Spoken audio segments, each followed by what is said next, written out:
2. Batalha Naval de Milai, 260 a.C., o início da conquista do Mare Nostrum romano. Professora Dr. Indicador Ordinal Feminino Regina Maria da Cunha Bustamante. Introdução. No imaginário contemporâneo, Roma antiga está associada à conquista, que levou ao domínio romano sobre uma vasta região, extrapolando em muito seu território original no Lácio, Itália Central. A ideia de que o mar Mediterrâneo se tornara o Mare Nostrum, nosso mar, expressão cunhada pelos próprios romanos, foi reproduzida e reforçada desde a antiguidade. Paradoxalmente, mesmo quando Roma já se constituía como domina mundi, senhora do mundo, os romanos ainda viam com muita desconfiança o mar e procuravam reforçar e exaltar suas raízes com a terra. Assim, por exemplo, Cícero, importante político e orador romano do século e antes de Cristo, explicava que, na escolha do local para a fundação de Roma, o afastamento do mar atendeu ao interesse estratégico militar de proteção da nova cidade. Adquirida essa glória, Rômulo concebeu o projeto de fundar uma cidade e organizar um estado. Com incrível acerto, escolheu o lugar em que a cidade devia situar-se, ponto delicado quando se trata de uma cidade que quer assentar as bases de uma prosperidade futura, não a aproximou do mar, coisa fácil com as tropas e recursos de que dispunha. Compreendeu com admirável prudência aquele excelente varão que os pontos próximos às costas não são os mais apropriados para fundar cidades que pretendem alcançar estabilidade e poderio, porque as cidades marítimas estão expostas, não só a frequentes perigos, mas a desditas e acontecimentos imprevistos. A terra firme denuncia, por meio de 1000 indícios, a marcha prevista, e até as surpresas do inimigo, que se descobre pelo ruído de seus passos. E não é atacada tão rapidamente como se pode supor, sabendo-se, por outra parte, quem é o agressor e de onde vem, por mar.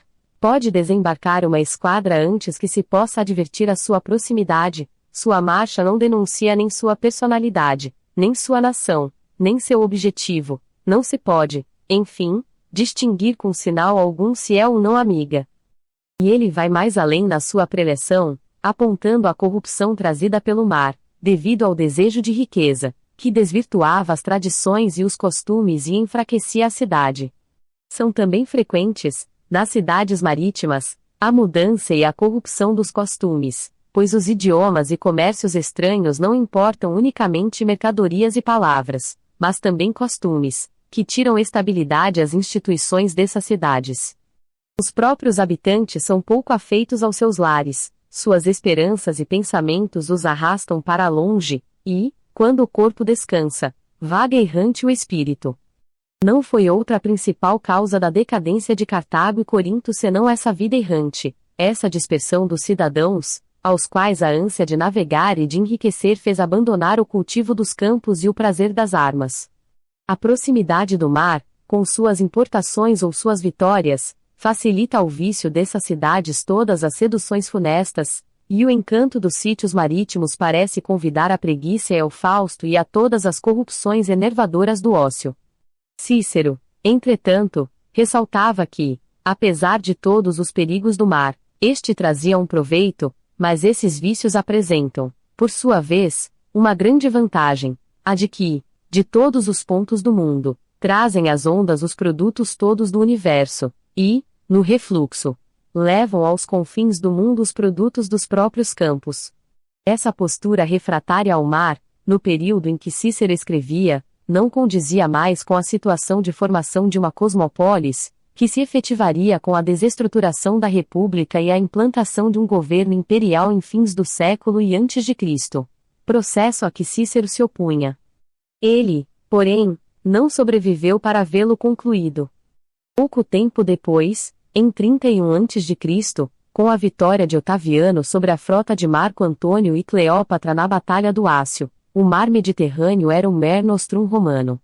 Mas quais foram os eventos que lançaram os romanos rumo ao mar? Podemos remontá-los ao período republicano com a Primeira Guerra Púnica, 264 a 241 a.C. Configuração de forças. Até o século III a.C., Roma consolidava o seu poder na Península Itálica, tornando-se hegemônica entre as cidades italiotas e enfrentando o domínio das cidades etruscas no norte e no centro da Itália. Os gauleses ao norte e as colônias gregas instaladas no sul, na denominada Magna Grécia. A economia romana era basicamente agropastoril com uma incipiente atividade artesanal e comercial. Predominavam a pequena e a média propriedades, voltadas para a subsistência com o emprego de mão de obra familiar. O uso de escravos era ainda sob o regime de escravidão patriarcal, em que o escravo era integrado à família numa posição semelhante ao filho sob a autoridade, pater potestá, do chefe de família, pater familias. Em termos políticos, havia uma república oligárquica, dominada por uma aristocracia fundiária, que dominava o Senado e as principais magistraturas republicanas. Eram considerados cidadãos romanos os indivíduos adultos do sexo masculino, livres, nascidos de pai cidadão. Possuíam direitos políticos, iura publica, e civis, iura privata, mas também deveres, munera, tais como apresentar-se no recenseamento, censas, servir no exército, militia, e pagar o tributo, tributum, até 167 a.C. A organização militar era centrada na concepção de exército cívico, em que o cidadão era também soldado e devia ter renda suficiente para se sustentar como tal. Assim sendo, os cidadãos eram mobilizados para a guerra, pagavam impostos e participavam das decisões e ações através das assembleias e das magistraturas, dependendo da sua condição socioeconômica. A divisão censitária pautava a obrigação militar na polis, cidade-estado, romana, como nos informa o historiador latino Tito Livio. Esquematicamente, havia classe, fortuna, N graus de centúria, tipo função militar, armamento, primeira classe, 100.000 assis ou mais, 80, 40 de homens idosos, defesa da cidade, 40 de homens jovens, guerras no exterior, 2, soldados de engenharia, preparar máquinas de guerra, armas defensivas, capacete, escudo redondo, perneiras e couraça, tudo em bronze, armas ofensivas, lança e espada. Segunda classe. De 75.000 a 100.000 assis.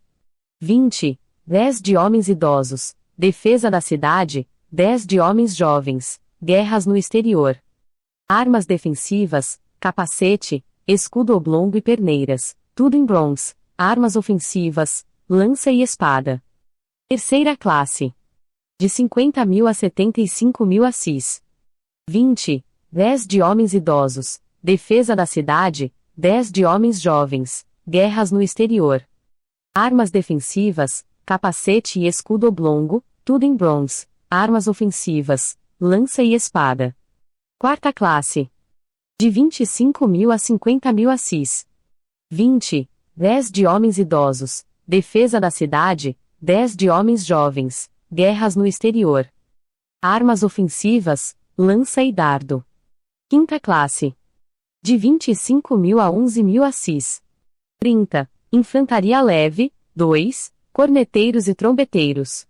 Armas ofensivas, fundas e projéteis de pedra. Infraclassem, proletarii. Menos de 11.000 assis. 1. Isenta de serviço militar.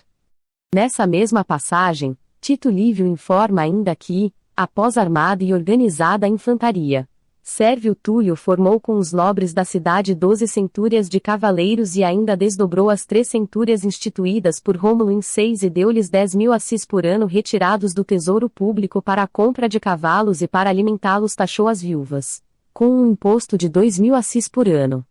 Assim, a cavalaria romana totalizava 18 centúrias, que compunham uma supraclasse. A tradição literária romana remonta ao período da realeza, e especificamente ao governo de Sérvio Túlio, essa divisão censitária. Mas a historiografia atual tende a situá-la no início da República, como apontado pelo historiador francês Claude Nicolet, t. 1. Nesse período, o exército cívico não era profissional nem permanente. Ele era convocado em caso de necessidade e desmobilizado após o conflito, quando seus membros voltavam às suas terras e às suas profissões de origem. O exército romano era então formado por cidadãos, com exceção dos proletarii, que não possuíam renda suficiente para se equipar militarmente. Os aliados forneciam infantaria suplementar e uma parte da cavalaria, enquanto as populações extra-itálicas, que iam sendo conquistadas, constituíam as tropas auxiliares. Gradativamente, Roma foi firmando seu domínio na Península Itálica, tornando-se uma potência terrestre em ascensão. A disputa pelo Mediterrâneo Ocidental envolvia outros protagonistas: etruscos, colonos gregos e cartagineses. Nesse cenário, Cartago, antiga colônia fenícia fundada na África do Norte, destacava-se como uma potência naval. A África do Norte era um ponto estratégico no cenário do Mediterrâneo Ocidental.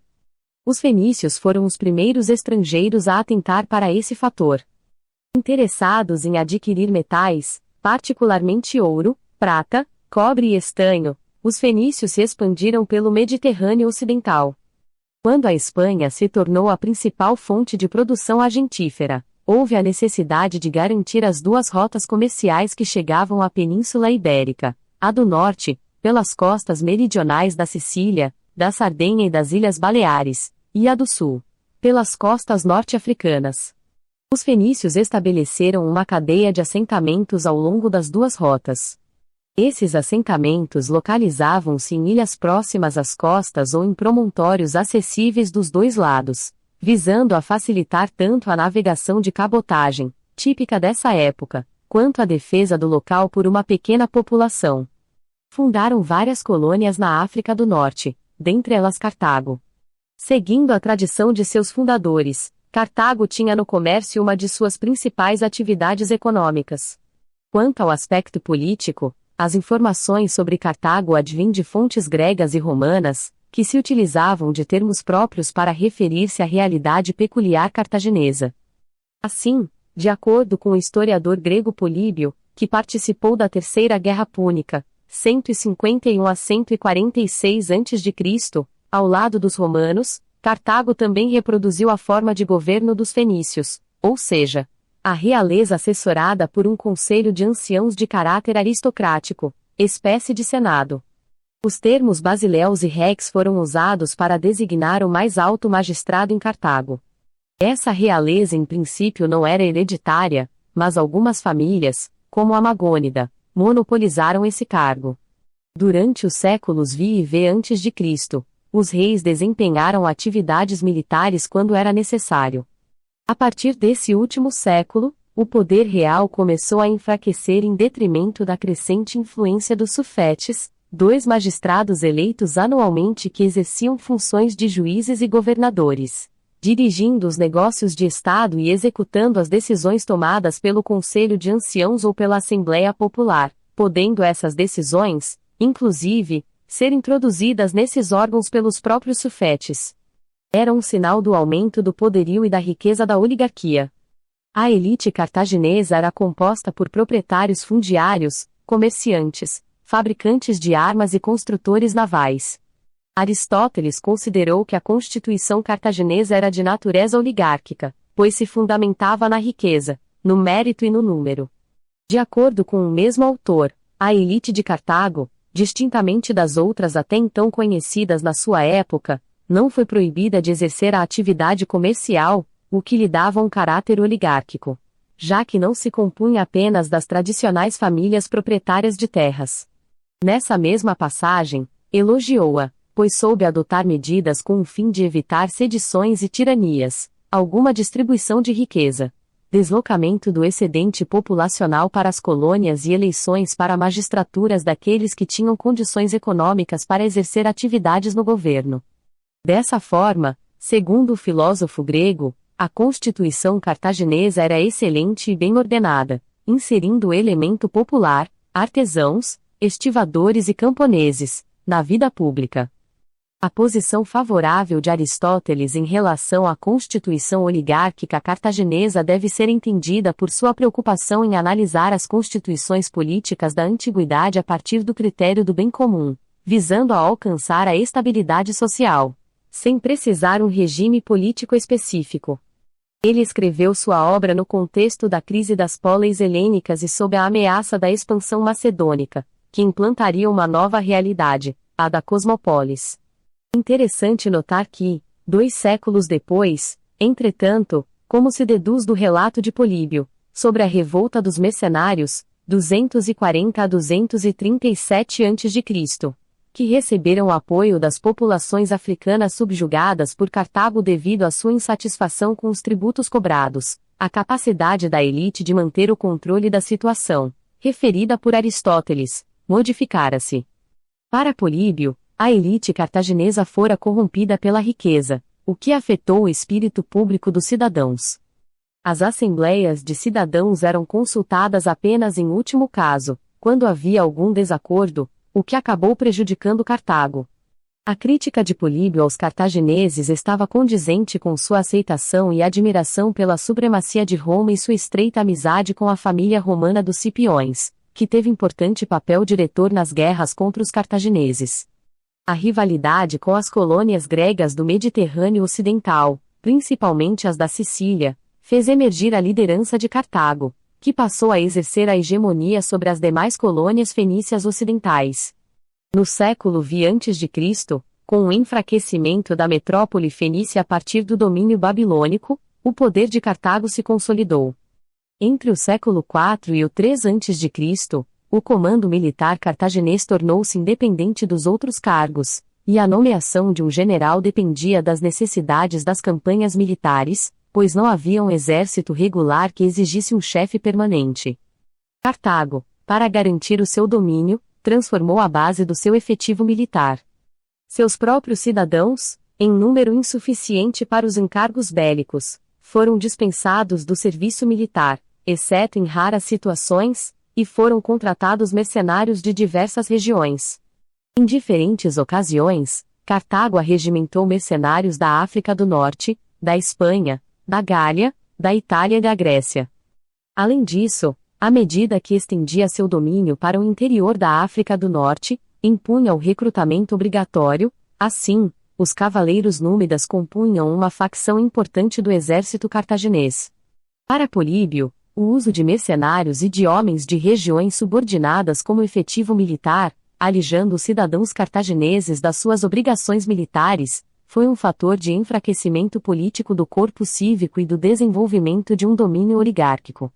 A adoção de mercenários substituiu a antiga prática de estimular as virtudes militares com a condecoração dos guerreiros com um bracelete para cada campanha em que tivessem servido, conforme relatado por Aristóteles. No final do século V a.C., quando Roma era uma entre as numerosas comunidades existentes na Itália, cartagineses e romanos estabeleceram um tratado de amizade e aliança para combater a ameaça grega, estreitando a já tradicional relação comercial. Esse tratado foi renovado em meados do século IV a.C. e regulamentava o comércio entre os dois povos, beneficiando cartagineses, pois, apesar de Roma ter conquistado uma posição relevante na Península Itálica, Cartago continuava tendo domínio comercial e marítimo. Problemas comuns em relação aos gregos, no início do século III a.C., estreitaram essa aliança. Primeiro, foi a campanha militar contra o velho inimigo dos cartagineses, Agáthocles, governante da cidade siciliana de Siracusa, 361 a 289 a.C., no sul da Itália, em favor das cidades da Magna Grécia e contra a expansão romana na região. A aliança romano-cartaginesa se estabeleceu também contra a intervenção de Pirro, 319-18 a 272 a.C., rei do Epiro, atualmente, corresponde a parte da Grécia e da Albânia, que auxiliou as cidades gregas da região meridional da Península Itálica, lideradas por Tarento, colônia grega no sul da Itália. Mesmo tendo fracassado na Magna Grécia, Pirro foi convidado pelas cidades gregas da Sicília a defendê-las contra Cartago. Tendo um inimigo comum, os cartagineses enviaram uma enorme frota a Roma para incentivá-la na sua luta contra Pirro. O rei do Epiro obteve algumas vitórias não decisivas na Sicília, mas foi, finalmente, derrotado e retornou ao seu país em 276 a.C. O historiador contemporâneo François Decret considera que os tratados entre Roma e Cartago se inserem num esforço de conter a desconfiança de uma em relação à outra, em vista da necessidade de em tempos de crise, recorrer a instrumentos diplomáticos para reafirmar que elas sempre seriam aliadas. Era também a ocasião de a que se encontrava em melhor posição, no caso, Cartago, exigir da outra concessões ainda mais vantajosas. Mas, no Senado romano, as famílias da nobreza da Campânia, ao sul de Roma, com o apoio dos seus aliados da capital, pressionavam para que Roma se lançasse em empreendimentos que favorecessem seus interesses na Sicília, rica região cerealífera e ponto estratégico para o domínio do Mediterrâneo Ocidental, onde já havia campanhas em busca da fortuna e que se constituíam em potenciais elementos precursores de uma expansão romana. Ora, essa marcha para o mar e, por conseguinte, para o confronto com Cartago já se delineava desde a consolidação da hegemonia romana na Itália. Tito Livio expressou bem essa tendência, após a guerra contra os sanitas, que não foi decisiva, tiveram por inimigo Pirro, após Pirro, os cartagineses. Assim, controlada a ameaça grega, Cartago e Roma passaram a se hostilizar. Galeras ao mar. A história desse conflito foi narrada por diversos autores antigos, dentre eles Políbio e Tito Livio, sendo que da obra deste último autor uma parte significativa foi perdida. Em 264 a.C., a aliança romano-cartaginesa se desfez em razão do choque de interesses em relação à Sicília. O rastilho de pólvora foi o pedido de auxílio dos mercenários marmetinos, originários da Campânia, que ocuparam em 288 a.C. a cidade siciliana de Messina, então sob o domínio de Siracusa. Com a conquista de Messina na Sicília e de Régio na Calábria, região sul da Itália, os marmetinos tinham sob seu poder o estreito que separa o sul da Península Itálica da ilha da Sicília, atrapalhando rotas importantes da região. Em 270 a.C., acuados pelo sítio imposto por Hiero II de Siracusa, os marmetinos apelaram para os cartagineses e os romanos. Para Cartago, era a oportunidade de consolidar o seu poder na Sicília, em detrimento da sua rival, Siracusa. Por sua vez, os romanos, apesar de certa relutância em ajudar os mercenários marmetinos, que também foram um estorvo para seu domínio na Itália, viram a chance de obter acesso às riquezas da região e diminuir a influência cartaginesa na área.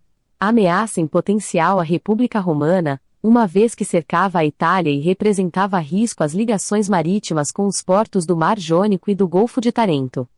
Políbio relata, no discurso de convencimento em favor de uma intervenção romana em Messina, que um dos argumentos que sensibilizaram a população foi o fato que seguramente haveria muito butim e que todos se beneficiariam disto. Esse motivo foi eclipsado por uma justificativa moral para a quebra dos tratados assinados com Cartago. Socorrer seus irmãos em dificuldades era um dever da República e, mesmo que uma guerra com um aliado tradicional fosse o preço, era a mais justa das causas. Ou seja, era a bellum iustum, guerra justa. Tradicionalmente, a historiografia contemporânea, fundamentada na concepção de bellum iustum, elaborada pelos antigos historiadores romanos, acentuou a noção de guerra defensiva, em que os exércitos romanos apenas reagiriam a um ato agressivo dos inimigos, não sendo, portanto, os agentes provocadores do conflito.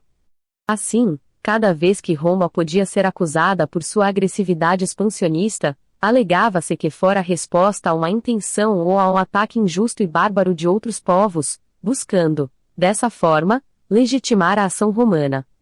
Construía-se uma imagem favorável dos romanos. Por ter sido a causa romana vencedora, victrix causa, aos vencidos restava o silêncio. Essa postura historiográfica tradicional se insere no contexto do imperialismo europeu de fins do século XIX a meados do XX, que fazia um paralelo da sua expansão na Ásia e na África com a da Roma antiga no Mediterrâneo. O que levou a qualificar essa historiografia como colonial, pelo fato de que exalta o papel civilizador e a superioridade dos romanos e, por conseguinte, dos próprios europeus, que se consideravam herdeiros diretos da Roma antiga. Entretanto, essa concepção está sendo questionada pela denominada historiografia pós-colonial, que procura considerar indistintamente todos os agentes envolvidos e as interações ocorridas, conforme exposto por William Harris, Norberto Guarinello e Regina Bustamante. Condizente com essa perspectiva historiográfica, o conflito entre Roma e Cartago ganha maior complexidade com a inserção de elementos antes relegados e com a relativização do discurso do vencedor. Em 264 a.C., Roma decidiu, por fim, ajudar os marmetinos. Cartago então já comandava Messina, mas os mercenários campâneos preferiram entregar o poder aos romanos. Os cartagineses reagiram à intervenção romana na Sicília, eclodindo assim a Primeira Guerra Púnica, que durou até 241 a.C. Batalhas marítimas e terrestres, em grande parte na Sicília, mas também em território africano, sucederam-se, com vitórias ora de Cartago, ora de Roma. As primeiras vitórias terrestres dos romanos e o apoio de Hiero II de Siracusa, que mudou de lado por considerar os romanos mais fortes que os cartagineses, os motivaram ainda mais nos seus intentos. E o auxílio aos marmetinos foi assim expandido para a libertação de toda a Sicília.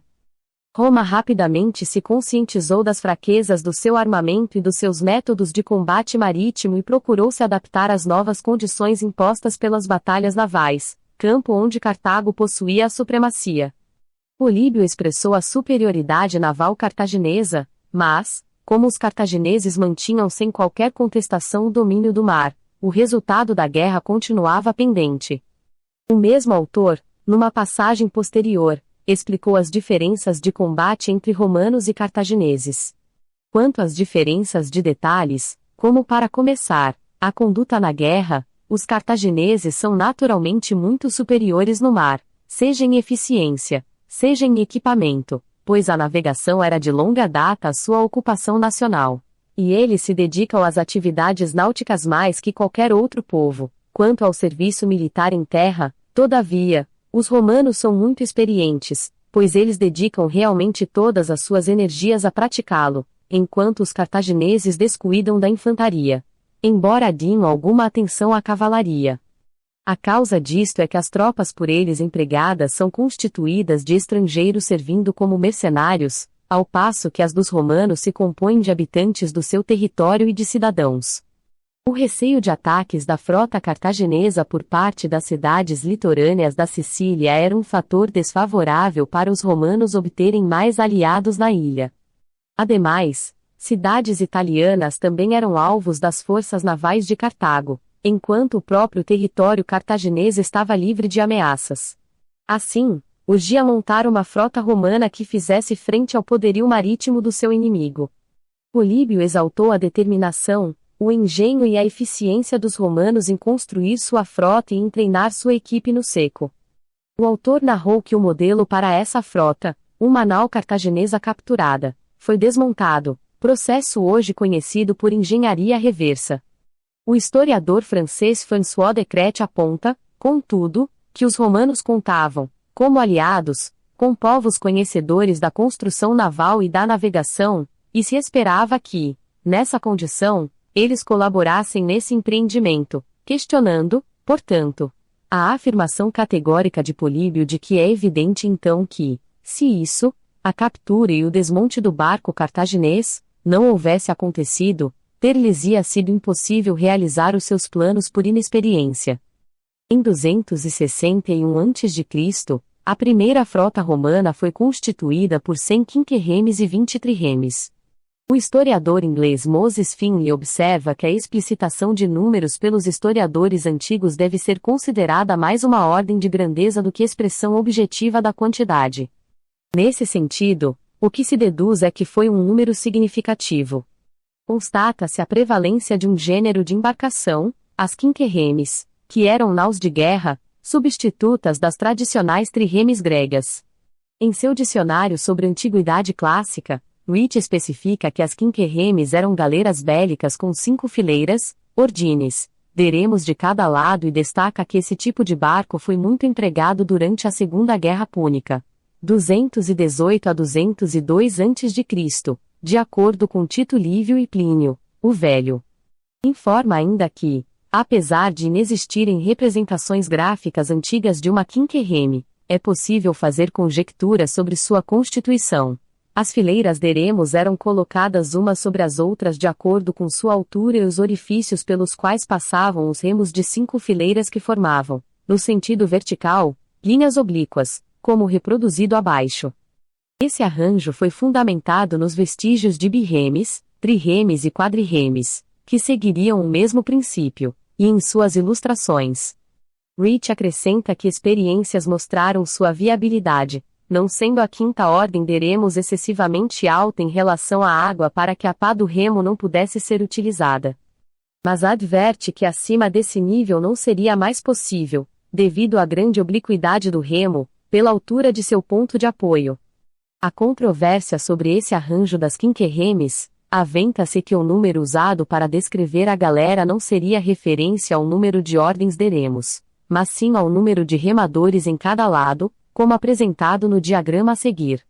Apesar de as quinquerremes serem mais difíceis de estabilizar que as trirremes, sua vantagem não foi tanto o acréscimo de velocidade, mas a proteção contra bauroadas, além de sua capacidade de transportar um número maior de marinheiros. Vale ressaltar que, embora houvesse mais homens por remo, o espaço limitado restringia seus movimentos, e, dessa forma, comparativamente, a força aplicada por um único remador poderia ser maior. Por outro lado, mesmo o ganho de velocidade não sendo significativo, aumentava-se a autonomia, raio de ação e tempo no mar, com vários remadores que podiam se revezar. O poder de combate romano se fundamentava, em boa parte, na força. A primeira batalha da frota romana, Batalha de Lipari, 260 a.C., foi mal sucedida, em virtude, segundo Políbio, do assodamento incabível do seu comandante. Cônscios das suas deficiências, dentre elas a falta de habilidade nas manobras, devido à inexperiência em combates navais e às embarcações pesadas, lentas e mal construídas. Os romanos criaram um equipamento que lhes permitiu contrabalançar a velocidade e a tática do esporão, familiar aos marinheiros cartagineses, que continuaram a tradição fenícia de perícia no mar, como exposto anteriormente. O esporão, ou rostrum, para os romanos, era uma protuberância muito resistente de bronze ou ferro que os navios de guerra antigos possuíam, na parte exterior da roda de proa, para romper o casco dos navios adversários, abaixo da linha d'água, quando contra eles investissem. Como se fosse um ariete. Daí a importância da velocidade para conseguir força suficiente para remeter o esporão. A fim de superá-lo, os romanos criaram um dispositivo para impor a técnica da abordagem e trouxeram então um confronto corpo a corpo, no qual eram hábeis, por seu domínio do combate terrestre, ao meio marítimo. Era o Corvus. Políbio o descreveu, e, a partir desse relato, fez-se o diagrama a seguir. Colocava-se na proa da nau um poste redondo com 4 orgiás, a 7 m 10 centímetros, de altura e com 3 palaistés, a 23 centímetros, de diâmetro. No topo desse poste havia uma polia e, em volta dele, uma passarela feita de pranchas cruzadas, presas umas às outras, com 4 pés, 1 m 20 centímetros, de largura e 6 orgiás, 10 m 80 centímetros, de comprimento. Nessa passarela existia uma abertura oval feita a 2 orgiás, a 3 m 55 centímetros, de sua extremidade inferior. A passarela tinha também um balaustre em cada um de seus lados longitudinais, na altura do joelho. Em sua extremidade superior estava presa uma peça de ferro semelhante a um pilão, pontiagudo em um dos lados e com um anel no outro, de tal forma que o conjunto se assemelhava a uma máquina de moer grãos. A esse anel estava presa uma corda por meio da qual, quando a nau atacava outra inimiga, os tripulantes, valendo-se da polia existente no topo do poste, o deixavam cair no convés da nau inimiga, seja de frente, para que ele atravessasse a proa, seja pelo flanco, fazendo-o girar lateralmente, quando as naus colidiam de lado. O termo corvus se originou justamente da extremidade pontiaguda, semelhante ao bico do corvo, feita de metal, que ficava na parte inferior da passarela e servia para fixá-la ao barco inimigo. Um cabo, que ligava a passarela ao mastro da nau, permitia dirigi-la e dar-lhe um movimento de rotação em torno do eixo. Tendo fixada a passarela na embarcação oponente, ocorria então o assalto de acordo com a forma de colisão entre os barcos. Depois do corvu se cravar no convés da nau inimiga, juntando assim as duas naus, se a colisão tivesse sido pelo flanco, os romanos passavam para a outra nau ao longo de todo o convés, ou então, no caso da colisão de proa, atravessavam 2 a 2 pela passarela para atacar os adversários. Os 2 primeiros a passar protegiam a sua frente, erguendo escudos no topo do balaústre. Esse mecanismo foi utilizado pela primeira vez contra os cartagineses na Batalha de Milai, atual Milazzo, no nordeste da Sicília em 260 a.C., e foi decisivo para a primeira vitória naval de Roma. Em honra ao comandante da frota romana na Batalha de Milai, Gaio Duílio, foi erguida, no Fórum de Roma, uma coluna rostrata, ou seja, com os esporões ou rostra, plural de rostrum, dos navios vencidos. Nessa coluna, uma inscrição informava quantos navios Duílio capturou e afundou e o valor do butim em ouro e prata conseguido, equivalente a pelo menos 2.100.000 sestércios. Além disso, ele recebeu o primeiro triunfo naval romano, celebração que se seguia à vitória e que era decretada pelo Senado. O triunfo era uma procissão que saía do templo de Júpiter no Monte Capitólio e percorria as ruas de Roma. Nessa procissão, os soldados carregavam os símbolos do povo derrotado e o butim conseguido, e os inimigos capturados eram apresentados acorrentados. O triunfo de Duílio foi o primeiro a incluir cartagineses nascidos livres, ou seja, cidadãos. Apanhados de surpresa, os cartagineses não souberam enfrentar a batalha, que passara a ser semelhante a uma luta em terra, modalidade em que os romanos lhes eram superiores. Os comandantes romanos manobravam então suas frotas como se fossem generais de legiões, tendo à sua disposição, em cada quinquerreme, 250 remadores, 40 marinheiros e um contingente de 80 legionários, destacados das tropas de combate terrestre, formando uma infantaria embarcada, precursora do que hoje se conhece por fuzileiros navais. Na primavera de 260 a.C., as embarcações romanas foram equipadas com corvus, constituindo-se num importante fator que favoreceu os romanos nos combates navais. Esse equipamento tinha, entretanto, um inconveniente: seu peso na proa comprometia a navegabilidade dos navios. Roma perdeu quase 2 frotas inteiras em tempestades em 255 e 249 a.C. e a instabilidade do dispositivo também contribuiu para essa situação. Razão pela qual o corvus foi sendo abandonado, o que foi compensado com o aperfeiçoamento dos métodos de construção naval, a experiência das suas tripulações e dos seus comandantes e a melhoria das táticas navais romanas. Dessa forma, a vantagem do corvus na batalha não compensava mais o risco envolvido em usá-lo. Assim, na Batalha de Égatis, 241 a.C., que pôs fim à Primeira Guerra Púnica, o corvus não era mais necessário. Porém foi criada uma evolução, o arpax, utilizado na Batalha de Naulochus na Sicília, em 36 a.C., envolvendo as frotas de Sexto Pompeu e de Agripa, comandante de Otaviano. Mas aí já é outra história. Conclusão. A Primeira Guerra Púnica ainda demoraria a terminar, 241 a.C., com reveses de ambos os lados. Ao final, Roma saiu vencedora. Políbio comparou os cartagineses e os romanos a 2 pugilistas campeões, ambos notáveis por sua bravura e por seu preparo físico perfeito, e a 2 galos de boa raça empenhados numa briga de morte, que tiveram suas forças exauridas nessa luta sem trégua. Mas, nesse quadro, Roma sobressaiu. O historiador grego considerou a Primeira Guerra Púnica um divisor de águas nos combates navais até então ocorridos, em virtude da duração de 24 anos ininterruptos de lutas e dos recursos materiais e humanos despendidos. Contabilizou as perdas dos 2 lados, os romanos, mais de 700 quinquerremes, incluindo as destruídas nos naufrágios, e os cartagineses, cerca de 500 quinquerremes. Como foi referido anteriormente, tais números devem ser relativizados e inseridos no afã de engrandecer a vitória romana, mesmo com perdas maiores. A República Romana se fez vencedora, por sua capacidade de recuperação diante das adversidades. Essa capacidade se fundamentava, segundo Políbio, na composição cívica das forças militares romanas. Consequentemente, mesmo quando de início sofrem um revés, os romanos se reabilitam da derrota com uma vitória final, ao passo que, com os cartagineses, acontece o contrário. Os romanos, combatendo por sua pátria e por seus filhos, nunca podem deixar arrefecer o seu ardor marcial, e lutam continuamente com todo o seu ânimo até sobrepujar o inimigo.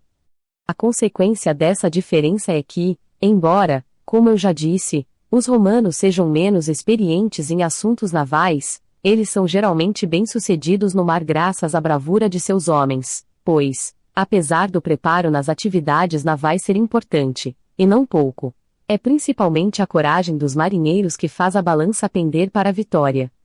Assim, para Políbio, como os romanos lutavam por sua própria vida, havia maior motivação para superar obstáculos, concluindo então pela superioridade do exército cívico sobre o profissional mercenário. Entretanto, é de se considerar também que o empenho romano nessa guerra estava condizente com a importância econômica e estratégica da Sicília para Roma e, consequentemente, com os ganhos a ser obtidos com essa conquista. Roma contava ainda para esse empreendimento com o apoio de Siracusa, que colaborou no aprovisionamento de cereal para as tropas, dos aliados italianos, que forneceram homens para a constituição da força militar romana, e de Nápoles e toda a Magna Grécia, Elea, Locris, Tarento, que cederam seus arsenais. Por sua vez, Cartago acabou por ponderar que a manutenção do seu domínio na Sicília não compensava mais as perdas e a pressão sobre seus territórios e aceitou as condições romanas: evacuar todas as ilhas situadas entre a Itália e a Sicília, restituir gratuitamente aos romanos todos os seus prisioneiros, não fazer guerra contra os siracusanos e seus aliados e pagar em 10 anos uma indenização de 3.200 talentos. Sem dúvida, o conflito militar foi um fator importante para a decisão cartaginesa de abandonar a Sicília. Contudo, temos que observar o contexto de lutas políticas dentro da própria capital púnica, que opunham facções oligárquicas com propostas diferentes de rumos para a hegemonia cartaginesa no Mediterrâneo Ocidental. Uma das facções não considerava a Sicília tão essencial assim, tanto que os cartagineses ocupavam apenas a parte oriental da ilha e os tratados com Roma jamais estipularam cláusulas de restrição ao comércio com a Sicília. Diferentemente da Sardenha e do território africano, verdadeiros domínios privados de Cartago. Julgava que a rede comercial cartaginesa se manteria mesmo com a perda da Sicília. Ademais, havia o objetivo de consolidar o poder de Cartago no próprio território africano, que se via contestado com as constantes exações impostas às populações locais para a manutenção da guerra contra os romanos, e ainda procurou investir mais na expansão desse domínio na África. Essa diretriz atendia aos interesses dos proprietários de terra em aumentar suas posses em distritos rurais particularmente férteis, garantindo assim uma forma mais segura de renda do que os benefícios aleatórios do comércio com a Sicília. A outra facção oligárquica defendia uma concepção diferente de supremacia, fundamentada numa perspectiva mediterrânea que se distanciava da outra de cunho mais africano.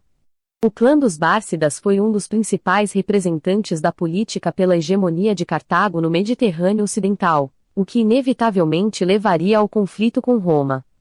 Em 241 a.C., prevaleceu a facção africana, representada por Anão, o Grande. Entretanto, essa situação se alterará, contribuindo para o surgimento da Segunda Guerra Púnica, 218 a 202 a.C. A hegemonia romana no Mediterrâneo Ocidental se estabelecerá de forma incontestável ao final da Terceira Guerra Púnica, 151 a 146 a.C., quando o território cartaginês se tornará a primeira província romana fora do continente europeu. Assim, consolidar-se-á mais uma importante etapa, mas não ainda a última, para a constituição do Mediterrâneo como um verdadeiro Mare Nostrum romano.